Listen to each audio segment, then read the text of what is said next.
Basically, every business needs marketers, but there are some industries where there are high concentrations of marketing. Some of them are like, obviously, ad agencies, public relation agencies, large brands, large corporations just in general.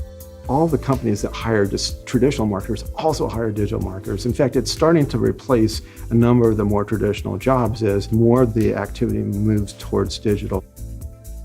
There are three main areas that students are exposed to are search engine marketing, digital marketing platforms, and marketing analytics. The search marketing class that we're going to be offering here will offer a number of elements to it. We'll focus first on search engine optimization and how to make web pages get high in the search results.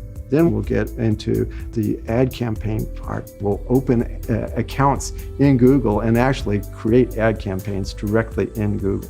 It'll be real hands-on, real experiential, exactly what you would do if you were actually doing this in the job. And then the thing that has really set digital marketing apart is the fact that you can do the analytics. In real time, you can test this ad versus this ad and see which is going to be the most effective for you. The interesting thing about digital marketing is it's really in its infancy. It's changing daily. So staying up with digital marketing is a fun experience and it really sort of keeps you on your toes. I love learning stuff. And that curiosity is what sort of has driven my whole career. My research here at the university is I'm focused on this intersection between evolutionary psychology, behavioral economics, and marketing. And curiosity drives me, and it's exactly what you need to be successful in marketing.